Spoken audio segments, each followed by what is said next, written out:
नमस्कार। हमारी आज की कहानी है अपना घर।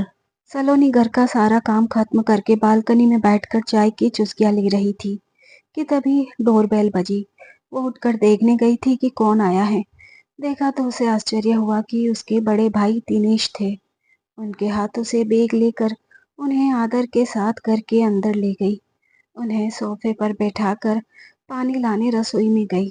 चाय के लिए पानी चढ़ा दिया था। पानी लाते हुए वो सोच रही थी कि यह अचानक भाई क्यों आए होंगे।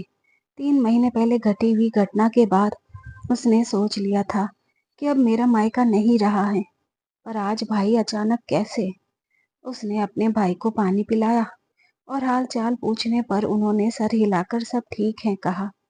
बात को आगे ना बढ़ाते हुए रसोई में गई और चाय बनाकर भाई को दे दी। भाई ज्यादातर बातें कम ही करता था। वह खुद भी बात कम करती थी, इसलिए माहौल अभी शांत था। वो अपने भाई की पसंद का खाना बनाने रसोई में गई। सलोनी के पति दिवाकर दोपहर का खाना घर आकर खाते थे। उन्होंने आते ही दिनेश को देखा और हालचाल पूछा। सलोनी बोली, टेबल पर खाना लग गया है, खाना खा लीजिए। दोनों जीजा साले खाने की मेज पर बैठ गए। सलोनी खाना परोसने लगी। तब दिनेश बोला, दिवाकर, आप और सलोनी दोनों ही इतने बड़े घर में रहते हो, और हाँ, मुझे याद है कि आपकी 2 बेटियां भी हैं। सोचो जरा, दोनों की शादियां हो गई तो वे दोनों अपने ससुराल चली जाएंगी। यहाँ आएगी भी तो मेहमान बनकर। तब दिवाकर ने कहा, वह तो ठीक है, पर आप कहना क्या चाहते हैं? ये सुन दिनेश ने अपनी बात रखी कि पिताजी ने जो घर सलोनी को दिया है उसे बेच दीजिए, मैं खरीद लेता हूँ। अभी वहाँ इस घर का दाम 5 लाख तक चल रहा है। चाहे तो आप भी पूछताछ कर लीजिए। दिवाकर, असल में उस जगह में हम दोनों भाइयों का घर ही रहे, ऐसा चाहता हूँ। दिवाकर बहुत ही व्यवहारशील व्यक्ति हैं। उन्होंने कहा कि आप थोड़ा आराम कर लीजिए, मैं शाम को आकर इस बारे में बात करता हूँ। कहकर दिवाकर ऑफिस के लिए चल दिया। दिवाकर के ऑफिस जाने के बाद दिनेश ने सलोनी से बात भी नहीं की और कमरे में आराम करने के लिए चले गए। सलोनी को खाना खाने का मन नहीं था, इसलिए सब कुछ बर्तन धोकर अपने कमरे में अपनी पसंदीदा जगह खिड़की के पास बैठकर बाहर देखने लगी और पुरानी यादों में खो गई। सलोनी के पिता एक छोटे से गांव में काम करते थे। 2 भाइयों के बाद उसका जन्म हुआ था और बहुत ही प्यार से उसे पाला गया था। घर में छोटी होने की वजह से वह सबकी लाडली थी। उस जमाने में ही पिता ने बहुत बड़ी जमीन खरीदी और 2 पोर्शन वाला घर बनाया था। सलोनी को पढ़ने की इच्छा थी, परंतु पिता ने दिवाकर से शादी करके उसे ससुराल भेज दिया था। वहीं दिवाकर की माँ बहुत तेज तर्रार औरत थी। पिताजी के दिए हुए 1 लाख रुपए का उपयोग करके ननंद की शादी करा दी और सलोनी को ताने देती थी कि मायके से कुछ नहीं लेकर आई। दिवाकर भी अपनी माँ की तरफदारी करते थे। एक बार तो हद ही हो गई थी। सास बहू के बीच छोटी सी झड़प हो गई थी। सास और दिवाकर ने उससे कह दिया कि अपने घर चली जाए, यहाँ रहने की कोई जरूरत नहीं है। दिवाकर ने उसे उसके दोनों बच्चों के साथ बस में चढ़ा दिया था। जब वह मायके पहुंची तो सबसे पहले सब खुश हो गए और बच्चों के साथ खेलने लगे।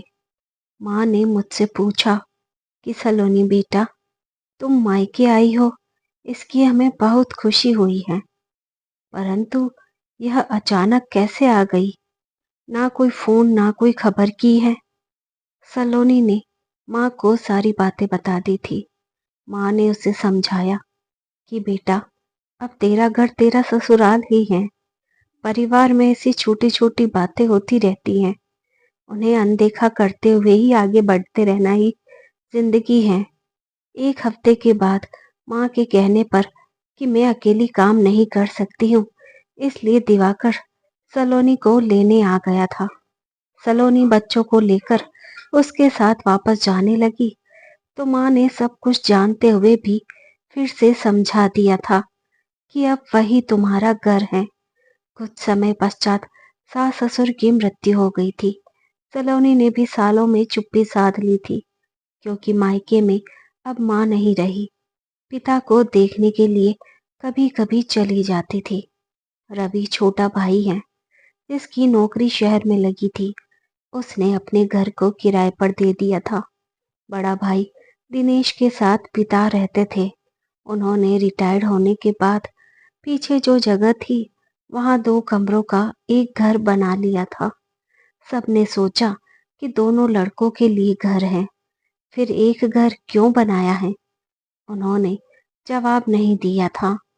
3 महीने पहले की बात थी कि सलोनी के बड़े भाई ने उसे खबर भेजी कि पिताजी की तबीयत बहुत खराब है, तुम्हें याद कर रहे हैं, जल्दी से आ जाओ।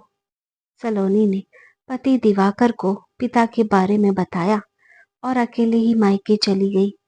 वह जैसे ही पिता के घर पहुंची, तो जैसे पिता उसका ही इंतजार कर रहे थे। उसको देखा और कुछ इशारों में कहना चाहा। बड़े भाई ने कहा कि आप निश्चिंत रहिए, आपके बाद भी सलोनी यहाँ आती जाती रहेगी।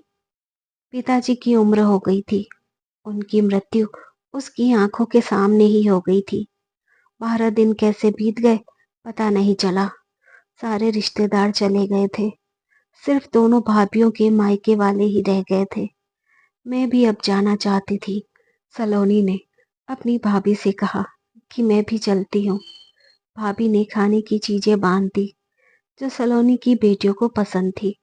अभी वह अपना बैग लेकर निकलने ही वाली थी कि बड़े भाई ने पीछे से पुकारा, सलोनी रुक जाओ, कल चली जाना।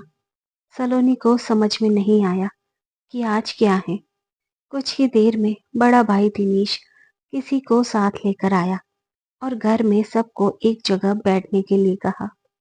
सब बच्चे आकर बैठ गए। बहुओं के मायके वाले बाहर खड़े होकर अंदाजा लगा रहे थे कि दिनेश वकील को साथ लेकर आया है। क्या होने वाला है? वकील ने सभी बच्चों के समक्ष एक सील किया हुआ कवर निकाला और सबको पढ़कर सुनाया कि पीछे जो नया घर बना है वह सलोनी के नाम पर है। जायदाद के नाम पर यह बड़ा घर आप दोनों के नाम पर और माँ के जेवर तीनों को बराबर बांटा गया है। वकील के जाते ही बहुओं ने सलोनी को ताने मारना शुरू कर दिया था कि शादी के समय दहेज और गहने दिए थे, अब फिर से हिस्से में आ गई हैं। दिनेश ने पीछे वाले घर के पेपर सलोनी के हाथ में रख दिए और कहा, थोड़े दिनों में जेवर भी भेज देंगे। सलोनी घर से बाहर जा रही थी। किसी ने उससे बात नहीं की। सलोनी की बेटियों के लिए भाभी ने जो कुछ भी बनाया था उसे देना वे भूल गई थी शायद। इस बात को हुए 4 महीने हो गए हैं और आज दिनेश उनके घर आया है। कॉफी की सौंधी सी महक से उसके पैर बरबस ही रसोई की तरफ बढ़े। देखा तो वहां छोटी बिटिया तानिया ऑफिस से आकर कॉफी बना रही थी। माँ को देखते ही कहा, आज बड़े मामा जी अचानक हमारे घर आए हैं, रास्ता तो नहीं भूल गए हैं? नाना जी की वसीयत के बाद वहां से कोई खबर नहीं थी। सलोनी कुछ कहती उसके पहले ही दिवाकर ऑफिस से सलोनी कहते हुए आ गए थे। दिनेश भी सोकर उठ गए थे। दिवाकर की आवाज सुनकर बैठक में आ गए थे। सलोनी ने दोनों को चाय दी थी, क्योंकि वे दोनों शाम को चाय ही पीते थे। दिवाकर ने कहा कि मैंने ऑफिस के लोगों से पता लगवाया है कि वहां 5 लाख से ऊपर घर बिक रहे हैं। वह पैसा आ जाएगा तो सलोनी के अकाउंट में डाल दूंगा। जरूरत पड़ने पर उपयोग में ला सकते हैं। इस पर दिवाकर उत्सुकता से बोला, ठीक है, मैं घर जाकर सारे प्रबंध कर देता हूँ।